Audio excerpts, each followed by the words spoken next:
大家好，唔知道你哋有冇遇到小朋友成日講呢個、嗰個、呢啲、嗰啲嚟表達嘅情況呢？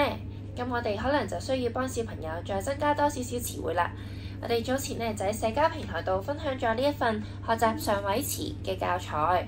咁我哋今日就一齊嚟認識一下乜嘢係上位詞，同埋可以點樣應用呢一份教材啦。上位詞亦即係類別命名，例如貓、狗、獅子同埋老虎都係屬於動物。小朋友學習上位詞可以幫佢哋建立更加廣泛同埋抽象嘅詞彙，擴展語言能力嘅。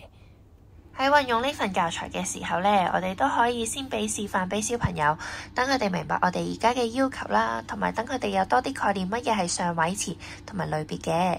譬如用第二題做示範啦。蘋果、橙同香蕉呢，其實佢哋都係有同一個種類喎，同一個類別嘅喎，佢哋全部呢都係屬於水果。然之後我哋可以同小朋友討論一下水果嘅共通點啦，譬如佢哋全部呢都係好多汁嘅，好健康，同埋呢可以飯後食啦，可以生食嘅。喺正式開始嘅時候，我哋呢可以先用紙張或者用手遮住呢一個選擇嘅答案啦。然之後就先提問啦，譬如第四題，飛機、火車同埋小巴呢係屬於咩類別㗎？咁你睇下小朋友可唔可以自己講到喎？如果唔得嘅話呢，我哋可以同佢哋討論一下共通點，譬如佢哋呢全部都係可以承載一啲乘客嘅，可以帶乘客去目的地。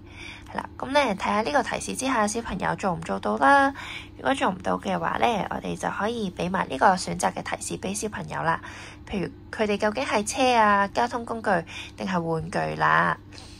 咁咧，如果講唔到嘅話，我哋咧都冇唔緊要嘅，可以直接講個正確答案俾小朋友啦。佢哋咧全部都係交通工具，咁咧要佢哋跟我哋講一次啦。係交通工具喎。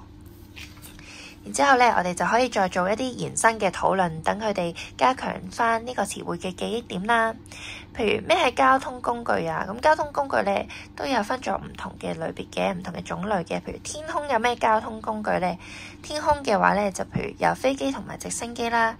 咁可以講一次，譬如飛機同直升機都係交通工具。咁陸地有咩交通工具啊？譬如有的士、巴士、小巴等等啦。咁佢哋全部都係交通工具喎，係啦。咁咧，等小朋友講多幾次，輸出多幾次，聽多幾次咧，加強翻呢一個上位詞嘅記憶點啦。今日條片就去到呢度啦。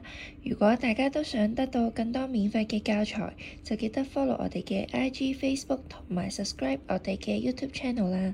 我哋下條片再見啦，拜拜。